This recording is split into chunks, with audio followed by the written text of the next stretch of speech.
When you look at the quiet night sky, what do you really see? Do you only see twinkling stars? Or do you begin to feel an immense depth, an infinite presence expanding within yourself?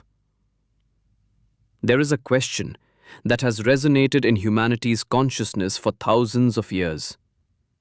A question that sounds extremely simple, yet its depth is vaster than all knowledge.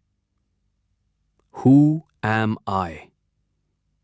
This is not just a three-word question. It is a seed that, if it germinates in the soil of the inner self, leads to that vast tree of self-realization in whose shade ignorance, fear, and bondage automatically begin to disappear. The great Indian monk Swami Vivekananda said that knowing the answer to this one question is the essence of all knowledge. He repeatedly inspired that if this question is honestly pursued, countless questions of life begin to quiet down on their own. Today, we are not going to listen to an ordinary story. We will embark on a journey that is not of the outer world, but a journey into our own inner self. This is a journey of self-exploration.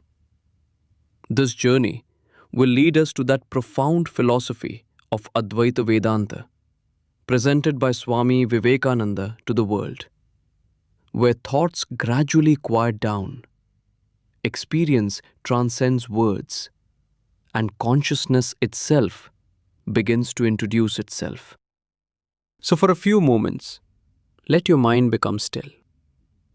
Feel the natural rhythm of your breath and walk with us to unravel the layers of that very mystery of consciousness, where ultimately every question dissolves into its answer. Imagine you are in an infinite expanse where there are no walls, no ceiling, no earth. All around is only boundless stillness. There is only your being. Now ask yourself, are you seeing that darkness? Or are you that very light in whose presence even the perception of darkness becomes possible? This is the question that shakes one to the core. Because our entire life, our identity, is built upon external things. We say, I'm a man, I'm a woman, I'm a doctor, I'm an engineer, I'm successful, I'm unsuccessful, I'm happy, I'm sad. Name, form, relationships, profession, and achievements. Gradually, these become our identity. But is our existence truly limited only to these boundaries? Recall a moment of deep sleep. At that time, there is no awareness of the body, no name, no position, no relationships. There is no thought of happiness, nor of sorrow. It's as if everything becomes still. Yet, upon waking in the morning, one naturally feels, I slept very well. The question is, if the mind was also still, and there was no awareness of the body, then who experienced that profound peace? Who is that I that remains even when everything else changes? Swami Vivekananda describes this quest for the I as the highest purpose of human life. According to him, Vedanta is not the name of a creed or belief, but the science of directly knowing one's true nature. Vedanta states that this visible world which we experience through our senses is not the ultimate form of truth. It is merely a limited manifestation of that infinite existence.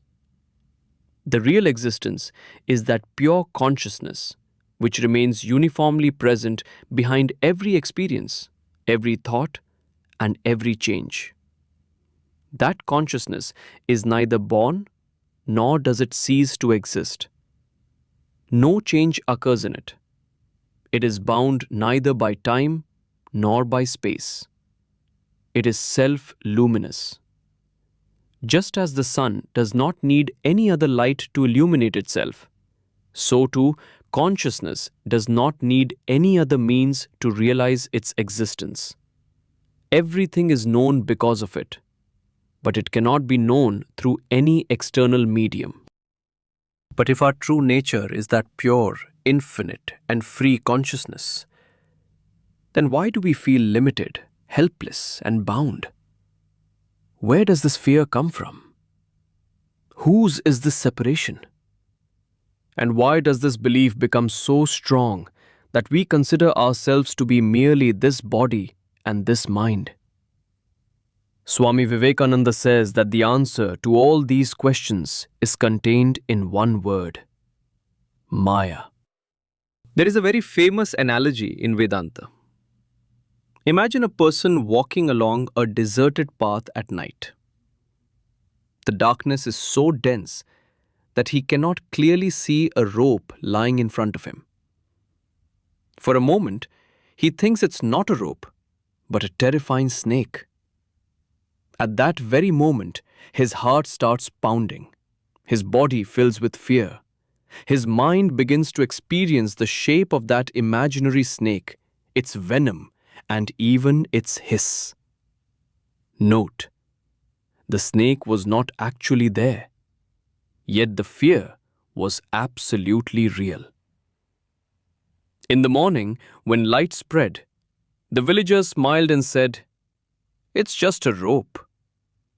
The person looked carefully, and at that very moment, all his fear vanished. The snake neither went anywhere nor was it destroyed, because it never existed. Only ignorance was removed, and the truth revealed itself. Vedanta calls this phenomenon Adhyaropa, where the mind superimposes its imagination onto a real object. Swami Vivekananda says that the entire life of a human being is also somewhat like this. The world we experience, joy, sorrow, success, failure, gain, loss, connection and separation, behind all of these, there is one unchangeable truth.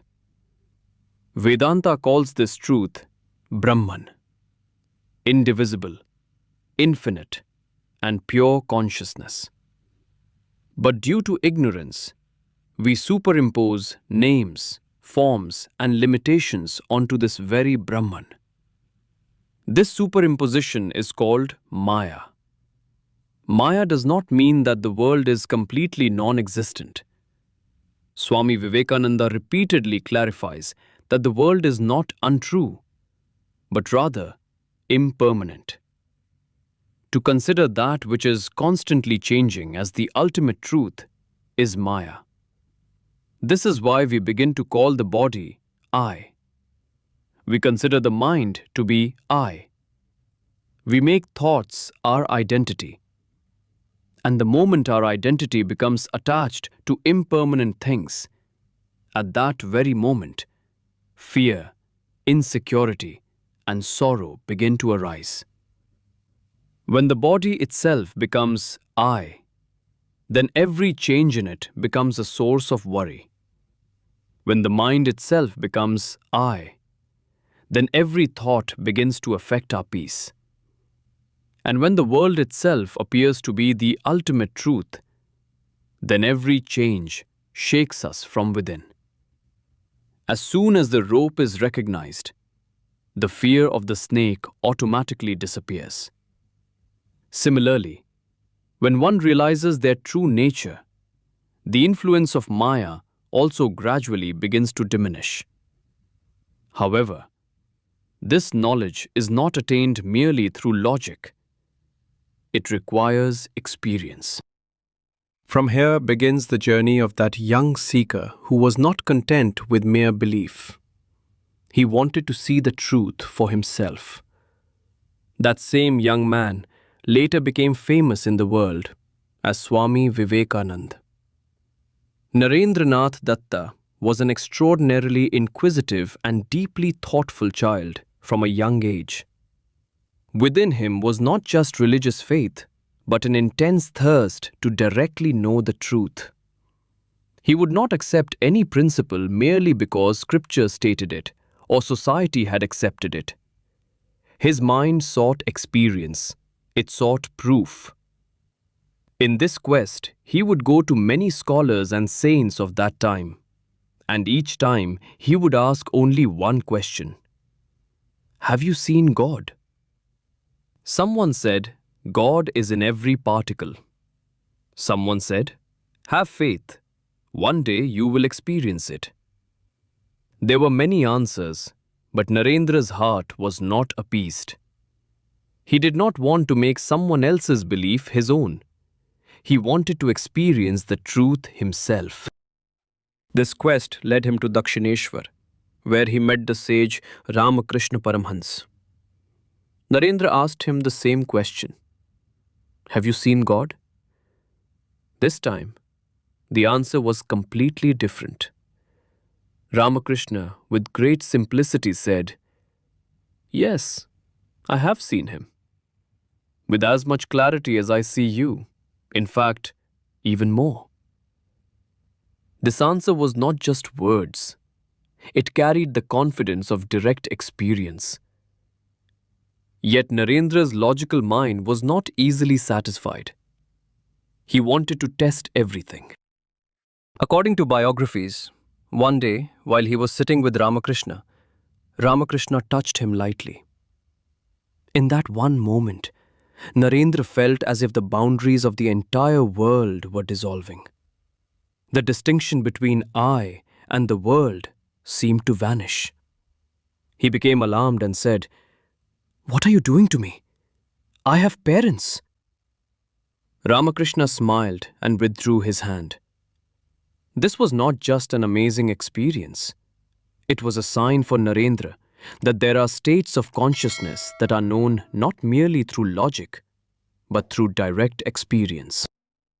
Gradually, in the company of Ramakrishna, Narendra entered the depths of Advaita Vedanta, where knowledge ceases to be mere thought and becomes direct experience. Ramakrishna taught him that truth is not hidden somewhere outside. It is not to be acquired, but to be recognized.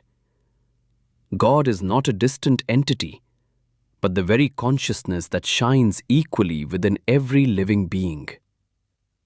This experience later became the foundation of Swami Vivekananda's entire Vedanta philosophy.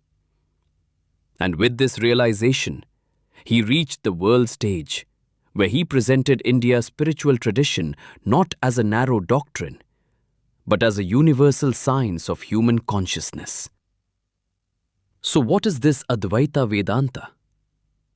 The literal meaning of Advaita is that which is not two. Swami Vivekananda says that the essence of all Vedanta is contained in this one word. This philosophy states that in this entire existence, there is only one ultimate truth, and that is Brahman. Whatever appears, whatever is experienced, is a manifestation of that one truth. Diversity appears, but the fundamental reality is one. To understand this, imagine an ocean, vast, boundless, calm. Now, countless waves are rising on the surface of that very ocean. Some are small, some are large, some have a different shape, some have a different speed. Each wave has its own name and form. After a few moments, the same wave merges back into the ocean. If a wave considers itself limited only to its form, it will feel that its existence is separate from the ocean. It will compare itself with other waves, collide with them, be afraid of them, and also fear its own dissolution. But was it ever truly separate from the ocean? Swami Vivekananda says, this is humanity's biggest mistake. We consider our name, form, body, and personality as our complete identity. This is the feeling of separation. This is duality. And from this duality, fear, conflict, and sorrow are born. Advaita Vedanta reminds us that just as every wave is fundamentally water, similarly, the true nature of every living being is that one infinite consciousness. Vedanta calls it Atman, and that Atman, in its true nature, is not different from Brahman. The Upanishads have expressed this very experience in 4 Mahavakyas, great sayings, in an extremely concise yet complete manner. Prajnanam Brahma, meaning consciousness is Brahman. Ayam Atma Brahma. This Atman, self, is Brahman. When the Guru points the disciple towards the truth, he says, Tat Tvamasi, meaning, Thou art that. And when the seeker directly experiences this truth, a spontaneous declaration arises from within him. Aham Brahmasmi. This is not a statement of ego. This is not the declaration of a limited individual. It is the identification of that consciousness which has known itself to be beyond the limitations of body, mind, and personality. This is the experience of Advaita, non-duality. However, it is essential to understand a very important point here. There is as much difference between merely reading these sentences and directly experiencing their truth as there is between looking at a map of a river and actually entering that river and touching its water. Swami Vivekananda repeatedly said that Vedanta is not merely a philosophy, it is a matter of experience. So the question is, how can this truth not just be understood, but lived? It is from here that Vedanta provides us with some wonderful tools to guide us inwards. Swami Vivekananda was not merely a great philosopher, but also a highly practical Vedantist. For him, Vedanta was not just a subject for discussion, but an art of living. He used to say that if Advaita remains confined to books, its true purpose remains unfulfilled. Its truth is revealed only when it becomes a direct experience of life. That is why he laid special emphasis on certain practices that gradually lead a person towards their true self. The simplest and most profound practice among these is the state of being a witness, Sakshi Bhava. For a moment, observe your mind. Thoughts are coming, emotions are changing, memories are arising and disappearing. If you are able to see them, it is clear that you yourself are not these thoughts. Swami Vivekananda says, instead of flowing with each of your experiences, practice observing it. When a thought arises, do not struggle with it. Do not try to grasp it either. Just watch it come and go. Just as the sky does not stop the clouds, the witness consciousness also does not resist thoughts. Clouds keep changing. The sky does not change. Similarly, joy and sorrow come. Anger and love come. Fear and enthusiasm come. But that which is the witness of all these always remains the same. Swami Vivekananda says, you are not the mind. You are the witness of the mind. To deepen this experience, Vedanta offers another wonderful method, Neti Neti, that is, not this, not this. This is an extremely subtle process of self-inquiry. Ask yourself, am I this body? If the body keeps changing and I know its changes, then how can the knower be the body? Therefore, Neti, I am not the body. Then ask, am I this mind? If thoughts come and go and I can observe them, then how can the observer be a thought? Again, Neti, I am not the mind either. In this way, one by one, let go of every identification that can be seen, known, or experienced. What ultimately remains cannot be bound by any word. That is the witness. That is pure consciousness. That is the Atman. To explain this truth, the Upanishads present another extremely subtle discernment called the Panchakosha Viveka. Vedanta states that the Atman appears to be covered by 5 sheaths. Annamaya Kosha, the physical body. Pranamaya Kosha, the life force. Manomaya Kosha, the mind, thoughts and emotions. Vijnanamaya Kosha, intellect and ego. And Anandamaya Kosha, that subtle state where deep peace is experienced. But Swami Vivekananda clarifies that man is none of these 5 sheaths.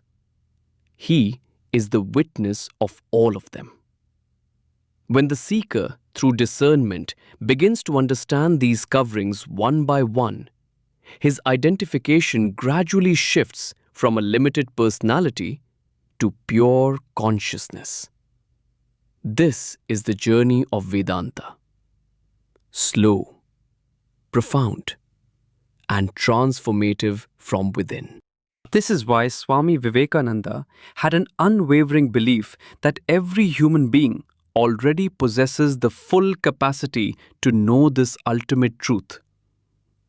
Now, one final question remains. If all this is true, what is its relevance to our daily lives? For Swami Vivekananda, Vedanta was not a path to escape from the world. For him, Vedanta was the art of remaining free even while living in the midst of the world. It is not a philosophy of escapism, but a science of living a fearless, aware, and compassionate life. As the understanding gradually deepens that our true nature is not this changing body or restless mind, but pure consciousness, our perspective on life begins to shift. The fear of failure loses its grip. Success does not lead to arrogance. Circumstances come and go, but an inner stability begins to emerge, which external changes cannot easily disturb. And when it is realized that the same consciousness shines equally in every being, discrimination gradually diminishes. Respect replaces envy. Compassion replaces hatred. And service becomes not a duty, but a spontaneous love for one's own expanded self. This is Swami Vivekananda's practical Vedanta. To see the same divinity in every being, to worship the same consciousness in every act of service. That is why he said, service to Jiva, living beings, is service to Shiva, God. When the attitude of a witness gradually becomes the nature of life, the mind no longer remains our master. It becomes a superior instrument. Decisions become clearer, concentration deepens, and an inner freedom begins to be experienced, which no external circumstance can snatch away. Today we began our journey with a seemingly simple question. Who am I? This very question led us to the mystery of Maya. From there, the path to Swami Vivekananda's quest opened up. Then, Advaita Vedanta pointed us towards the unity of Brahman, Atman, and consciousness, which words can only touch upon, but not fully express. However, the most important truth of this journey is that it cannot be completed merely by listening. Vedanta is not a theory to be accepted. It is a continuous awakening, a quest that must be lived every moment. Swami Vivekananda's immortal call is as relevant today as ever. Arise, awake, and stop not till the goal is reached. And that goal is not somewhere outside. It is the direct realization of one's own true nature. Therefore, never consider yourself limited. You are not just a small wave that rises and disappears in the ocean. Your true nature is that boundless ocean itself. in which countless waves rise and subside, but the ocean always remains the same. Live life to the fullest. Perform all your duties faithfully. Love, learn, serve. But always remember within that your true existence is the witness to all these experiences. Next time you find a few moments of silence, ask yourself just one question. Who am I? Do not try to find the answer immediately. Let it sink within you. Let it resonate in your silence. Slowly, an answer will emerge that words cannot express. Because that answer will not be a thought. It will be your own true self. Tat Tvam Asi. That thou art. If this reflection has ignited even a small spark of self-inquiry within you, then become our fellow traveler on this journey of knowledge. Subscribe to the channel so that we can move forward together in such authentic and profound explorations of the Upanishads, Vedanta, and Swami Vivekananda. If this video has touched your inner self, then share it with those who are seeking answers to the deep questions of their lives. And please tell us in the comments, who am I? What new thought or experience did this question awaken within you? Finally, remembering Swami Vivekananda's teaching, the greatest honor to knowledge is not merely in knowing it, but in living it and sharing it further. Thank you.